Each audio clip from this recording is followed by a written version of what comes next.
Hi, everyone. Welcome to the Building Your IT Career podcast. I'm Matt Moran. I provide advice, strategies, tools, and information you can use to create the most dynamic and rewarding career possible. In this week's show, we're going to learn about how you can go about making six figures. So making a six-figure salary, and we're talking before the decimal point. This podcast was prompted by a question or a conversation on Spiceworks. Spiceworks is an IT management software and community, and I provided a link to the community and the question, also my profile there. It's a good place for IT professionals to get advice and meet other IT pros. I don't really take part in the community that often, but occasionally I'm on there and I get their updates, and I think it's a worthwhile place if that's something you want to do. Also, they do have local meetings. I just went to a meeting in Los Angeles, and we saw a vendor demonstrate some technology, and I met a couple people there. So definitely take a look at that if you're an IT pro and you're looking to advance your career. And I'm assuming you are because you're listening to my podcast.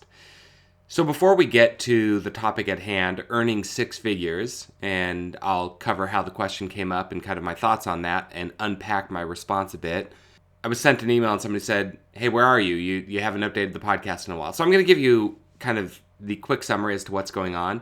The last podcast I explained that my mother had passed away, and that's not really taking a lot of time. My sister's taking the bulk of the work in kind of taking care of the estate, and I really appreciate her for that. She's awesome. What I've been doing is I've landed several new software development projects, and I talked about it in the podcast earlier, a few episodes ago, where I talked about renewing my focus and focusing my attention almost exclusively on software development and database development. That's been extremely effective, and I'm very thankful for that. So a lot of new work has come in. I'm working on some proposals today and met with some amazing people. Very excited about that. So that's one of the things. I also had some emergency dental surgery. I actually had a root canal and a crown put in. But the way it came about is, I'm going to say almost a year and a half ago, and we'll file this under don't avoid the dentist. And I'm not worried about the dentist. I would never avoid the dentist because I'm afraid of pain or anything like that. That's not the issue. It's really just me allocating time appropriately in my schedule. So about a year and a half ago, I went to the dentist and I got I think I got a filling, and they did some other stuff, and the dentist came back and said, you need a root canal. And it was on one of my molars, and I said, okay, and I was going to come back to schedule that, and I just never did. And I avoided chewing on the left side of my mouth for almost a year, and I kept saying, okay, next week. And I had it on my calendar, actually. I just kept dragging it forward 1 or 2 weeks at a time. And I was driving back from an appointment. Actually, I had met with Emiko, one of my friends who's an artist and performer, and we met regarding music, really, not regarding IT. On the drive back from that meeting, we had gone to lunch, and on the freeway, I think I was chewing gum or something, and I started to feel something in my gum, and this is going to be really gross, but I felt something in my gum crunchy, and I was like, what is that? I couldn't figure it out. Thought, some debris or food. I don't know, what I was thinking. And so I reach in my mouth, and I pull this out, and it's a piece of my tooth, and that tooth proceeds to basically partially disintegrate as I'm driving home. So, of course, I call the dentist, and I'm like, I got to get in to see somebody right away. And the next day I got in, California Dental Group on Magnolia in North Hollywood. So very thankful for them. I still need to write them a Yelp review. But they took care of me right away, got me in, actually negotiated the rate for her cash, which is something you can always do. So they were awesome in regard to that. And they were a smooth operation. I told them when I went back to get my final crown just the other day that I was just very impressed with the way they sped me through the process. The people were very professional but friendly. And in any case, that happened. So my advice there is, if you're told you need a root canal, get it done. I'm really bad about taking care of myself much of the time, and it's something I need to change. I think all of you know, or people who've read my blog know, that a couple years ago I broke my leg helping my ex-wife move, and I didn't really realize it was broken because there was no pain when I put pressure on it. There was only pain when I touched it from the side. I figured it was a bad bruise. And about 4 or 5 months later, hiking and running around, my leg kept swelling up, and I went to the doctor, and he said, your leg was broken. You need to let this thing heal. And there was some other soft tissue damage. So in any case, don't follow my lead on that. Take care of yourself. that's my advice there, and take care of it early because it's going to be less costly and less severe because I had infection actually into my gum with this last dental thing. So in any case, there was that. I'm also outlining a new writing project. Very excited about that. It's something I was supposed to do years ago, and now I kind of sat down and I just completed my topical outline, and I'm going to get that to my publisher probably today, and hopefully that's enough to get us kicked off on this project. It's a video series on building a consulting business, so hopefully that's something you guys want and will find interesting. A lot of people have downloaded my consultant's toolkit, so it's going to have that information plus a lot more, and we're going to try and have fun with it too. I don't want to have the standard boring video content where I'm blathering at a screen, so hopefully we do something a little more fun. I have some ideas on that. So I've done that. And then, and this is really exciting, I am in the early stages of a new tech startup. And I'm not going to tell you a lot about it, but I wrote an outline for some software back in 1998. Yes, 1998. And it's still a need that no one's addressing adequately or very well. And I won't get into details. I've talked to some people about it, and I've been informed that I need to be less vocal about it, but I've written about it somewhat. In any case, there's some software, a software area that I think is underserviced dramatically, and what is available is cumbersome and kludgy and just awful, really. When it gets right down to it, it's a passion of mine. So there's that, and I just can't tell you a lot more about it. Well, I could tell you, but then I'd have to kill you, and that's problematic too. One of the things I did recently is I wrote up very specific and then broad goals. There's this concept from the book called Built to Last, and they do some consulting, and I'm not even advocating for the book necessarily. I haven't read it. I've just browsed through it when I'm at the library. But there's some great gems in there. And the one gem that I thought was awesome is they start out with this concept of a bag, BHAG, and they call it a big, hairy, audacious goal, or I've heard some people say a big, hairy-ass goal. Either works. It's defining that very specific thing that you're going to attack that's going to define and guide the other work that you do. And so as I looked at all the things that I do, those things being, the writing projects I have, the music I do, the software I develop, and this tech startup, I really sat down and said, what can I truly focus on intensely for the next 4 to 6 months and accomplish something amazing? And I'd already talked earlier in prior podcast about my focus, turning off my phone, putting it into airplane mode, logging out of social media, avoiding interruptions as much as possible. That plays into the focus that you need. In addition to that, I decided I would have this goal sheet. Now I've actually outlined 3 audacious goals that I'm shooting for because they're kind of in separate, I guess, buckets or areas. And for me, those goals are the tech startup, the software. That's the number one. And I'm not putting these in particular order, but I put it up there because it's going to require intense effort on my part and those of my partners. So that's the first thing. The second is my book, If Mom Were President, and it's kind of stalled, and I've got to reach out to some key people to see if we're going to resurface that. We think it's the right time given the presidential election and what's going on, and so there's that, If Mom Were President. And the third is this consulting video series that I'm going to be doing for my publisher, for Pearson. So those are my 3 big audacious goals. Now, what that means is music is not my big audacious goal. I'm still doing music, I'm still writing, I'm recording stuff at home, I may be in the studio and with my band, but that focus is really secondary, and that means I'm going to be offloading some of that work to either my manager or others that I bring on. I may have an intern or assistant who helps with some of that. So I wanted to focus on just those 3 areas, or I wanted to focus on those 3 items and prioritize my time, all of my time around those. Now, doing software and development and the consulting projects I do, that's a necessary. That's a day-to-day activity that has to occur. Being a father, that has to occur. Taking my dog out, all the things that I do, those things still have to occur. They're just not the big, hairy, audacious goal. They're not the defining thing that I evaluate my time against. So that's a really critical concept that I think is important, and we're going to cover that more in a future podcast anyways. So I want to get to the topic at hand. I want to get to the idea of earning a 6-figure income. And I mentioned this question was posted on Spiceworks. I'm going to read what was posted there. And once again, there's a link to that conversation. There are some clues or challenges I saw just in the question itself, so we'll talk a little bit about that. And I'm not meaning to put undue attention on this person. This is common in the IT world, and when people are looking to aspire to have more income and salary, I think there is sometimes an incorrect focus or a lack of awareness of what it really takes to earn six figures.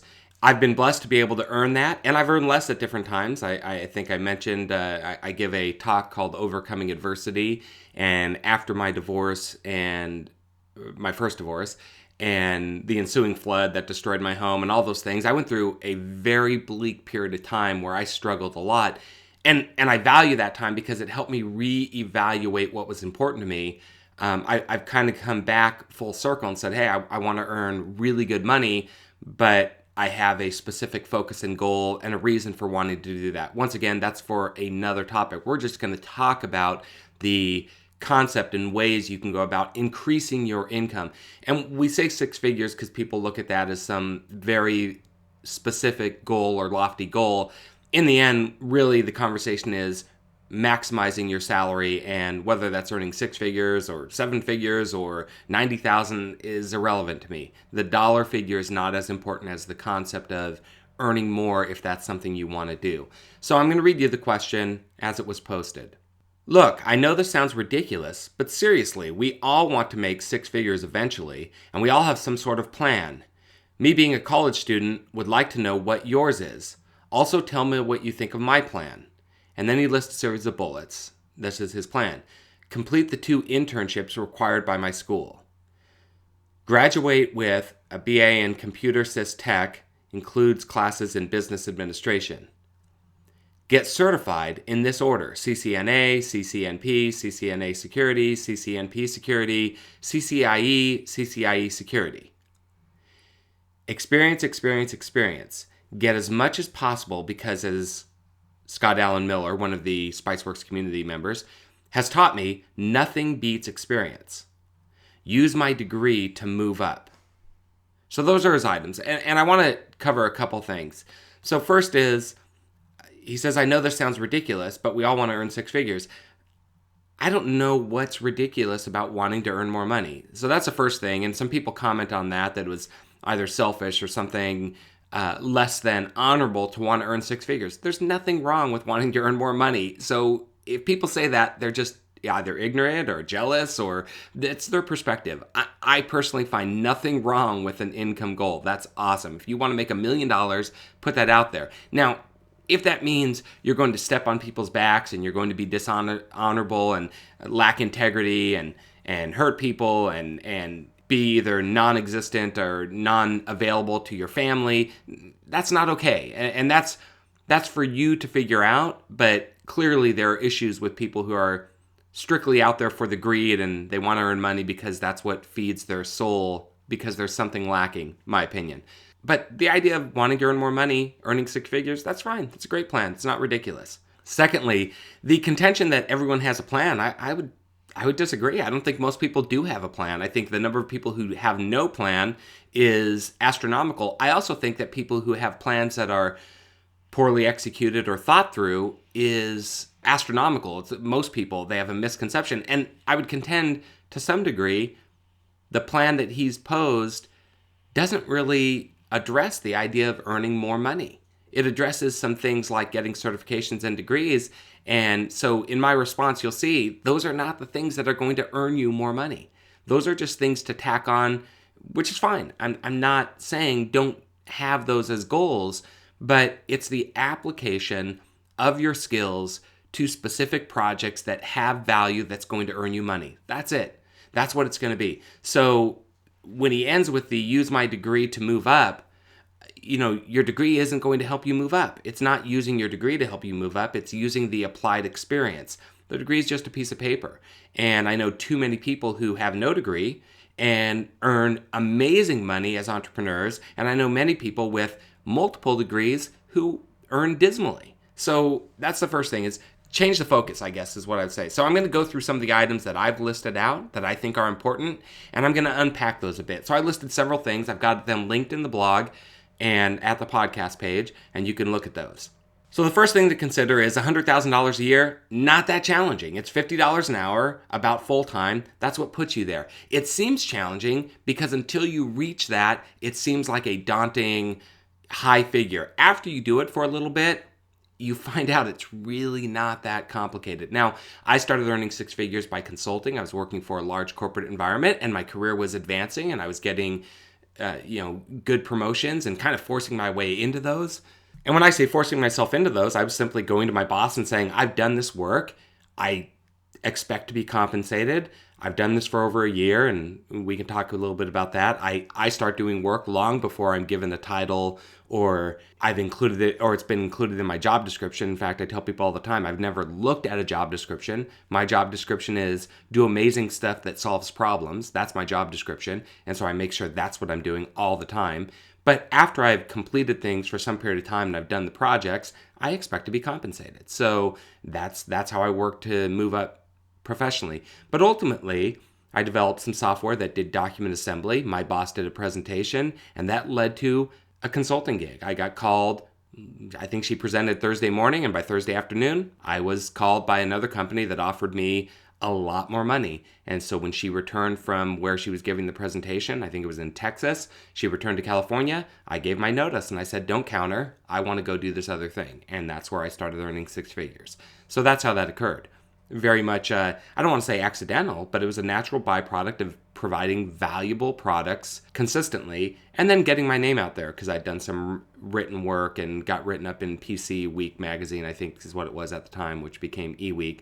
There are some ways to go about doing that. We'll talk about that. So first of all, $100,000 a year, not that challenging. It's $50 an hour, full-time approximately. Second, application development, database development, it's going to earn you more than being a system engineer most of the time. That's not always the case, but I'm just going to let you know the skill to develop software is much more highly valued, particularly when focused on business automation solutions or business efficiency. That's a high value skill. Learn to manage projects and people. Soft skills and leadership are still your highest value talent. That's where you're going to earn the most money. And if you couple that with technical knowledge, you're in the driver's seat. There's a difference between expected and valued. And this is an interesting conversation because people take a little bit of umbrage with this, I guess, because I say all the time that security tasks, infrastructure procedures are critical, but they're never going to be valued. Not from business leadership, right? The CEO never says, oh, the claim to fame for our product and services is that our network infrastructure is very secure and is highly optimized. You want to go with our company because our servers run really, really fast and have a lot of uptime. I'm not saying that's not important. It's critical, but it's never going to be perceived as the highest value thing you can do from an IT standpoint. That's why I focus on automation or efficiency of business operations. Those are high valued skills. So you have to understand the difference between what's expected and what's valued. And as much as possible, put yourself in the valued equation of IT. The next thing, avoid help desk jobs as much as possible. I know there are going to be people who disagree. That's fine. There will be people who give you other advice. You can listen to them, but I believe they're wrong. I think the help desk is one of the most effective ways to slow your career down. I think you spend years not learning a lot of new things and not providing a lot of value. Not the value versus expected. Once again, it's important that people's problems are fixed, but you're not truly creating high-value IT projects. So the help desk is not where you start your career. There's no reason to do it. Please, if you have a question about that, leave a comment. Avoid IT chop shops. IT departments where the focus is infrastructure and user support. Again, if that's their purpose, is infrastructure and user support. They're not creating high-value projects. If that's always put out to outside vendors, that's not the best IT department for you to work in or a small IT company. You want to work on high-value projects. Consider smaller organizations. So I talk about this a lot. For some reason, people always feel like they need to be at a large IT department. That is simply not true. Don't worry about whether it's a large IT department, particularly when you're developing your skills. Smaller organizations or working in departmental IT, which means a large company that has some autonomy in the departmental level. You're not working for the IT department, but you're working for a user department and creating solutions. Much, much better place to work on a variety of projects. You get exposed to so much more technology and you see the big picture of the impact of IT. So smaller companies, let's say smaller company is 200 and fewer employees, right? There's a lot of great IT that can be produced for a company with 25, 30 people, software, automation projects. Plus, you'll do the help desk. You'll do the infrastructure. You'll get exposed to everything. You will see a broader set of skills come your way in a shorter period of time. Break rules. So this is a critical one for me. I say break rules a little bit of tongue-in-cheek because the truth is I don't believe there are rules. There's no such thing as a linear career path. You don't sit there and say, okay, I work in the help desk, and then I become a junior sysadmin, then I become a sysadmin, then I become a senior sysadmin, then I become, that doesn't really exist. Don't shoot for that. So I'm going to give you an example. I was working for a large insurance company many years ago where I was cutting my teeth. I'd done some basic computer programming at home. I built this library in a D-based derivative, and I was working for a department, and we were entering data into a system that was being developed in-house.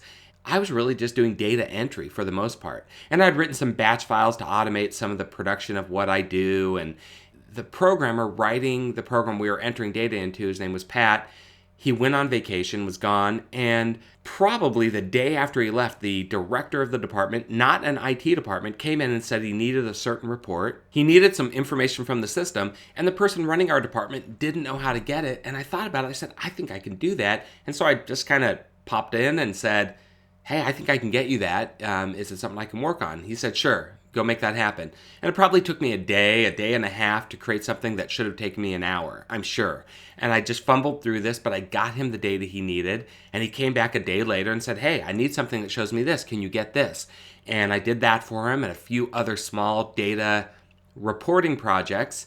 And when Pat came back from vacation, the director said, hey, you no longer work doing data entry. You now work for him creating reports. And that really opened up an opportunity because I just jumped into the situation. Now I'm going to say, here's another way I broke rules. So I did that for a little bit and I saw a job open up across the street in another department. We had a kind of campus environment. And so I was across the street in what was called provider or government audit. And in a department called contracts across the street, a job came up. I submitted my application. I submitted my requisition through HR, the normal channels, the way you're supposed to, and it came back and they rejected it. They said I did not have the experience necessary because I didn't have some of the skills listed. I had a different set of skills, but I was confident I could do it. So I looked up who ran that department. It was a woman named Barbara, and I discovered that she was up in Northern California helping close down a department up there to bring it down to Southern California. And so I got her number and I called her and I said, hey, I saw that you had this job listed. I think I could do that job, and I would love an opportunity to interview. And she said, well, submit your requisition. I told her I had and that HR had rejected it. And for whatever reason, she said, well, I'm going to pull it. When I come back down to Southern California, I'll grab your requisition. I'll get you an interview. And she did. So ultimately, we bypassed HR. I did the interview. The interview was with her and with her assistant and one of the supervisors of the department. And when I left, she said, okay, we're probably going to interview a couple other people and we'll call you in a week or so. By the time I got back to my desk, about 20 minutes later, when I got up to my desk, my phone was ringing. I picked it up and she called me and said, hey, we're offering you the position. HR contacted me just a few minutes after that, and suddenly I had a new job. I ended up working for her for almost 5 years creating solutions. And that's, once again, people all the time will say, well, the job requisition says this. And I say, submit your app and try and find out who runs that hiring decision.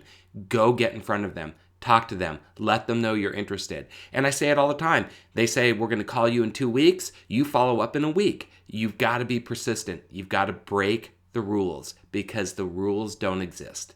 right? They really don't. And if on the outside chance you annoy somebody by doing that, now I've never had it happen, but let's say you do and you don't get the job because of that, good. You didn't want that job. That's all I can tell you is you got to be more proactive and attack things that you want and break the rules. And finally, you got to learn how to self-promote effectively. And self-promotion is not, hey, look at me, look at the great thing I did. There's great ways to do it. I talk about it in my book. Have a weekly summary of the things you've accomplished and things that are coming up and what you plan on getting done. Send that in an email to your boss and their boss and just say, here's what I'm working on, here's what I'm getting done based on our conversation. And you just keep that up because over time, that's going to be a great way for you to review what you've done so you can include it on your resume, but also it becomes a great way for people to see, oh, look at what's being produced. Wow, we're really excited about that. And talk about the stuff you're doing, not from the standpoint of you're so excited that you did it, but you're so excited about what you solved for the company. And that's a way to effectively self-promote because you should be excited about what you're producing if you're producing great things. If you do those things and then you push for opportunity, you can advance your career and advance your salary much, much faster. If you're going for 6 figures, one thing I will tell you is don't be afraid to leave a job. No job makes or breaks a career. And if you go to your boss and you say, hey, I want to earn $110,000 at this job, and they say, we don't pay that much for that position, don't sit there banging your head against that wall and don't have hard feelings. Still produce great things for them, but just go find another opportunity where they're going to value the value you bring to the same degree you value it. I mean, that's all it comes down to. And I make this analogy all the time. My skill set doesn't change, but different places are going to pay me different amounts for the same skill set. And so I'm not going to try and convince a one-person auto body shop, even though my skill set hasn't changed, that they need to pay me 6 figures. They're never going to do that. It's the wrong place for me to try and get someone to recognize the value I bring. A one-person auto body shop with one computer is never going to pay $100,000 for your skill set. It isn't that your skill set or the value you bring has changed. It's that they don't value the value you bring the same way you do. So I always tell people there's a concept of find the place whose value matches your value. And that's it. So if you want to earn 6 figures, those are some of the things I think you need to consider, and you need to have it as an income goal. Again, nothing wrong with that. Don't let anyone tell you that it's greedy or selfish to want to earn good money. It's greedy or selfish to be greedy and selfish, period. You can be greedy and selfish earning $40,000 a year, or you can be greedy and selfish earning $200,000 a year, or you can be a great guy, great girl, great person earning $200,000, $1 million a year. Doesn't really matter. So don't allow somebody to attach a stigma just to the idea of earning income or having aspirations to increase your income. We'll have another conversation about work-life balance because that's sometimes overblown because there will be times your life is more or less in balance. And we could talk about that. As long as you are enjoying life, enjoying the pursuit, then I'd say you're doing pretty good. Even if you're working 80 hours a week, if that's where your life is at that point, then great. Enjoy it. Hopefully you found this information enlightening, and if you did, please let me know. If you didn't, please let me know. Also, feel free to comment on the blog. Let other people know about it. You've been listening to the Building Your IT Career podcast with Matt Moran. Thank you so much for tuning in.